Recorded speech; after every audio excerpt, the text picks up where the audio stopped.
हरिओम। जय श्री सीताराम, जय श्री राधे।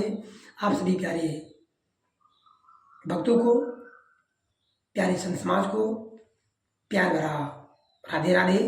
जय श्री सीताराम। सच्चिदानंद रूपाय विश्वोत्पत्त्यादि हेतवे तापत्रय विनाशाय श्री कृष्णाय वयं नमः। ओम कृष्णाय वासुदेवाय हरि परमात्मने प्रणता क्लेशनाशाय गोविंदाय नमो नमः।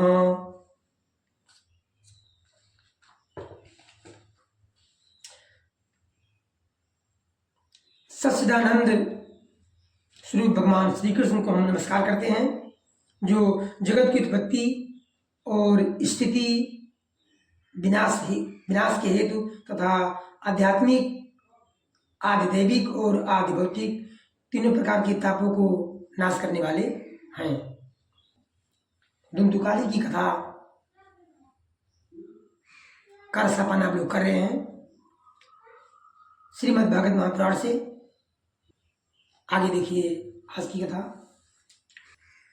धन्या भागवती वार्ता प्रेति पीड़ा विनाशिनी सप्ताहो अपि तथा धन्या कृष्णे लोके फलप्रदाः कंपन्ते सर्वे पापानि सप्ता सर्वणे स्थिते अस्माकं प्रलयं सद्यः कथा चेयं करिष्यति आर्द्रं शुष्कं लघु स्थूलं वाङ्मनः कर्मभिः कृतं श्रवणं विदहेति पापं पावकः समिधो यथा अस्मिन् वै भारते वर्षे सूरिभिरीद्यो संसदि आकथा श्राविणां पुंसां निष्फलं जन्म कीर्तितं किं मोतो रक्षितेन सुपुष्टेन बलीयसा अद्रुवेणे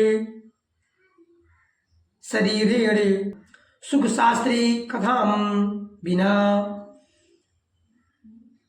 अस्थि स्तंभं स्नायुबद्धं मांसे शोणिते लेपितं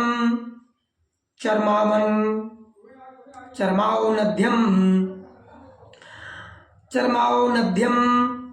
दुर्गंधं पात्रं मोत्रीपुरीशयोः जराशोके विपाकार्तं रोगिमन्दिरे मातुरं दुष्पुरं दुर्धरं दुष्टं सदोषं क्षणभंगुरं कृमि बिंगिभस्म संज्ञान्तं शरीरमिति वर्णितम् अस्थिरेण स्थिरं कर्मी कुतो अयं साधयेने हि यति प्रातः संस्कृतं चान्नं सायं तच्चे विनश्यति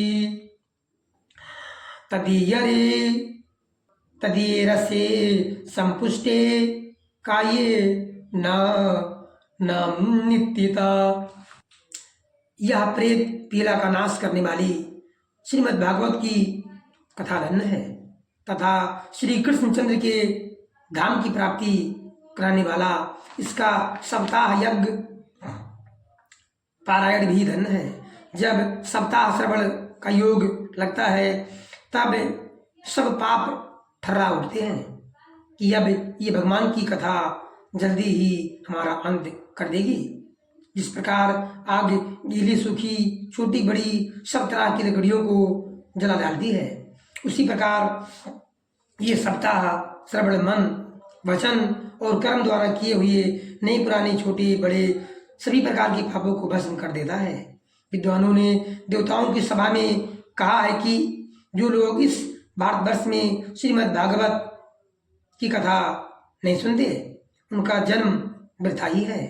भला मोहपूर्वक लालन पालन करके यदि इस अनित्य शरीर को हृष्ट पुष्ट और बलवान भी बना लिया जाए तो भी श्रीमद् भागवत की कथा सुने बिना इससे क्या लाभ हुआ। अस्थियां ही इस शरीर के आधार स्तंभ हैं। नस नाड़ी रूप रस्सियों से ये बना हुआ है। ऊपर से इस पर मांस और रक्त थोप कर इसे चर्म से मर दिया गया है। इसके प्रत्येक अंग में दुर्गंध आती है, क्योंकि है तो ये मल मूत्र का भांड ही। वृद्धावस्था और शोक के कारण ये प्रलय में दुख मय ही है। रोगों का तो घर ही टारा, रोगों का तो घर ही टारा। ये निरंतर किसी न किसी कामना से पीड़ित रहता है, कभी इसकी तृप्ति नहीं होती। इसे धारण किए रहना भी एक भारी है। इसके रोम रोम में दोष भरे हुए हैं और नष्ट होने में इसे एक क्षण भी नहीं लगता। अंत में यदि इसे गाड़ दिया जाता है तो इसके कीड़े बन जाते हैं।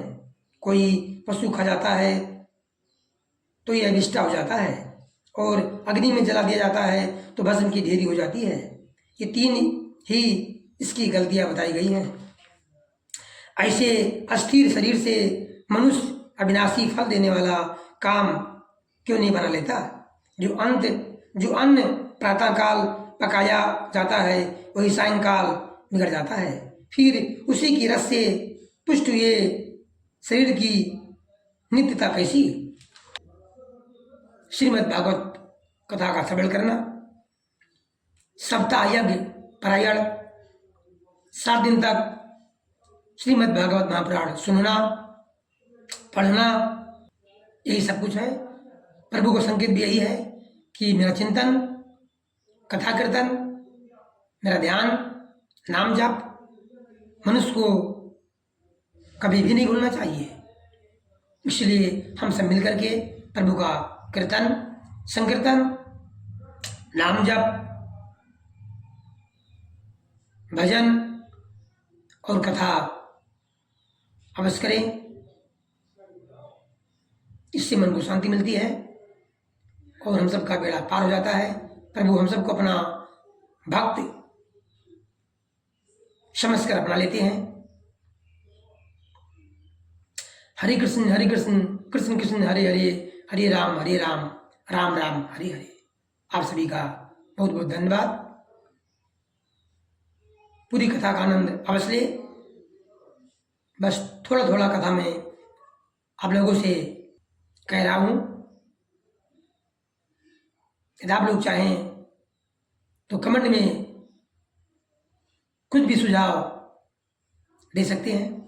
आपका स्वागत है। हरि ओम, जय श्री राधे। आप सभी का दिन शुभ हो। हर हर महादेव। जय श्री सीताराम। राधे राधे।